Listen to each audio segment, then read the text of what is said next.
ناظرین، کیا آپ جانتے ہیں اونٹ کا پیدائش کیسے ہوئی؟ اونٹ سانپ کیوں کاتا ہے؟ اونٹ سانپ نگل کر پیاس لگنے کے باوجود پانی کیوں نہیں پیتا؟ اونٹ کی آنکھوں میں پانی والی آنسو کس کام کے لیے استعمال ہوتی ہے؟ اونٹ کا گوشت کھانے کے بعد وضو کرنا کیوں ضروری ہے؟ اونٹ کی باڑی میں نماز پڑھنے سے کیوں منع کیا گیا ہے؟ اور جب ایک عربی شخص نے اونٹ کو زبردستی اس کی ماں کے ساتھ جنسی ملاپ کرنے پر مجبور کیا تو اس کے ساتھ کیا ہوا؟ یہی ہماری آج کی ویڈیو کا موضوع ہوگا، اور آج ہم آپ کو اونٹوں کی متعلق ایسی حقائق بتائیں گے یقیناً آپ کے لیے حیران کن ہوگی۔ ناظرین، اللہ تعالیٰ نے قرآن مجید میں سورۃ الغاشیہ میں ارشاد فرمایا، یہ لوگ اونٹوں کی طرف نہیں دیکھتے کہ کیسے عجیب پیدا کی گئی ہے۔ اونٹوں کا حدیث شریف میں بھی تذکرہ موجود ہے کہ ہر اونٹ کی کوہان پر ایک شیطان ہوتا ہے۔ جب تم اس پر سوار ہو تو اللہ کا نام لو، بس تم اس کی خدمت کرو، بے شک اللہ نے ہی سواری دی ہے۔ ایک اور حدیث میں ہے جس کا مفہوم ہے، اونٹ شیاطین سے پیدا کیے گئے ہیں، اور ہر اونٹ کے پیچھے ایک شیطان ہوتا ہے۔ حضور نبی رحمت صلی اللہ علیہ وآلہ وسلم نے ارشاد فرمایا کہ ہر اونٹ کی کوہان پر ایک شیطان ہوتا ہے، اور جب اونٹ پر سوار ہو تو اللہ کا نام لو اور اپنی کاموں میں کوئی کوتاہی نہ کرو۔ ناظرین، اونٹ کا شمار دنیا میں پائی جانے والی قدیم جانوروں میں ہوتا ہے، اور صدیوں سے اونٹ انسان کی خدمت کرتا چلا آ رہا ہے۔ اونٹ سواری، غدباری اور بطور گوشت خوراک کے طور پر استعمال ہوتا ہے۔ ایک عام صحت مند اونٹ 450 کلو گرام وزن اٹھا سکتا ہے۔ اونٹ کی بالوں سے نفیس کپڑا بنایا جاتا ہے۔ اس کی کھال سے چمڑی متعدد مصنوعات تیار کی جاتی ہے۔ اونٹ خوراک اور پانی کو چربی میں تبدیل کر کے اپنی کوہانوں میں ذخیرہ کر لیتے ہیں۔ اس طرح وہ کئی دنوں تک بغیر کھائے پیے زندہ رہ سکتے ہیں۔ اس کی پنجے اسے ریت اور برف میں دھنسنے سے بچاتی ہے، اور اونٹ کی آنکھ میں ایک بند جھلی ہوتی ہے۔ خلاف چشم کی وجہ سے ان کی آنکھیں صحرائی ریت اور گرد و غبار سے محفوظ رہتی ہے۔ ناظرین، جب ریت کا طوفان آتے ہیں تو ان کی نتنیں بند ہو جاتے ہیں تاکہ ان کی اندر ریت نہ جا سکے۔ اونٹ کی ناک کے نتنے سامنے سے سیدھے نہیں ہوتے بلکہ پیچھے ہوتی ہے۔ اسی وجہ سے کلو نتنوں میں بھی ریت براہ راست جمع نہیں ہو سکتی۔ اونٹ کو صحرائی جہاز کہا جاتا ہے۔ اونٹ کی دو اقسام زیادہ مشہور ہے۔ پہلے قسم کی وہ اونٹ جن کی ایک کوہان ہوتی ہے، دوسری نمبر پر وہ ہے جن کی دو کوہانیں ہوتی ہے۔ اونٹ 40 میل فی گھنٹہ کی رفتار سے دوڑ سکتا ہے۔ اونٹ کی اوپر والی ہونٹ درمیان سے کٹی ہوتی ہے، یعنی دو حصوں میں تقسیم ہوتی ہے، اور یہ ان ہونٹوں کو اوپر نیچے حرکت دے سکتا ہے۔ اونٹ کی ہونٹوں پر قدی نما کھال ہوتی ہے جس پر چھوٹے چھوٹے بال ہوتے ہیں۔ ان کی مدد سے یہ اپنی ہونٹوں کو کانٹوں سے محفوظ رکھتا ہے۔ اونٹ کانٹے دار درخت تو بڑی مزے سے کھاتا ہے کیونکہ اس کی انتڑیاں مضبوط ہوتی ہے۔ اونٹ ہر اس گھاس بوس کو کھا لیتا ہے جن کو دوسرے جانور نہیں کھا پاتے۔ ماہرین نے اس بات کا دعویٰ کیا ہے کہ اونٹ 3 منٹ میں 200 لیٹر تک پانی پی سکتا ہے۔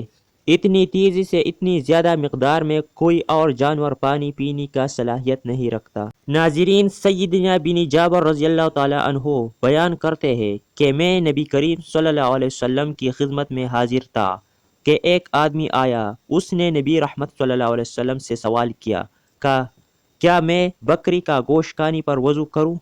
تو رسول اللہ صلی اللہ علیہ وآلہ وسلم نے جواب دیا، اگر چاہو تو وضو کر لو اور اگر چاہو تو نہ کرو، ضروری نہیں۔ سائل نے کہا، کیا میں اونٹ کی گوشت کھانے پر وضو کروں؟ تو رسول اللہ صلی اللہ علیہ وسلم نے فرمایا، ہاں، اونٹ کی گوشت کھانے پر وضو کرنا ہوگا۔ سائل نے پوچھا، کیا میں اونٹوں کی باڑی میں نماز پڑھ سکتا ہوں؟ فرمایا، نہیں، اونٹوں کی باڑی میں نماز نہیں پڑھ سکتے۔ اس نے سوال کیا، میں بکریوں کی باڑی میں نماز پڑھ سکتا ہوں؟ فرمایا، ہاں، پڑھ سکتے ہو۔ ناظرین، اونٹ کا گوشت کھانے سے وضو واجب ہے کیونکہ اس پر یہ دو حدیث عمدہ سندوں کے ساتھ ثابت ہے۔ اس حدیث کی شرح یوں ہے کہ اونٹ کی گوشت کھانے کے بعد وضو کرنا واجب ہے، پھر چاہے وہ گوشت جانور کی جسم کی کسی بھی حصے کا ہو، ناقصی وضو ہے، مگر ہر حلال جانور کا گوشت ناقصی وضو نہیں ہوتا۔ ناظرین، اونٹ کو ایک بیماری لگتی ہے جس کا نام ایام ہے۔ بعض ماہرین کے نزدیک اس کا علاج سانپ کو زندہ نگلنا ہے، یہ بھی کہا جاتا ہے بعض اوقات اونٹ سانپ کو کھا لیتا ہے جس کی زہر کی وجہ سے اس کو شدید پیاس لگتی ہے۔ اونٹ اس حالت میں سانپ کی زہریلی اثر پیاس کی شدت کی وجہ سے ایک ہی سانس میں وافر مقدار میں پانی پی لیتا ہے مگر سیراب نہیں ہوتا۔ سانپ کو نگلنے کی وجہ سے اونٹ کی آنکھوں سے آنسو جاری ہو جاتے ہیں۔ ان آنسو کو بہت قیمتی تصور کیا جاتا ہے، انہیں چمڑی کی چھوٹی تیلی میں محفوظ کر لیا جاتا ہے۔ یہ آنسو سانپ کی ڈسنے کا مجرب علاج ہے۔ ان آنسو سے متعدد بیماریوں کا علاج اور زہر کا علاج بھی کیا جاتا ہے۔ ناظرین، اونٹ کی خصوصیات میں یہ بات بھی شامل ہے کہ یہ اپنی ماں کے ساتھ جنسی ملاپ نہیں کرتا۔ اس پر کتاب حیات الحیوانات میں ایک مشہور واقعہ بھی موجود ہے۔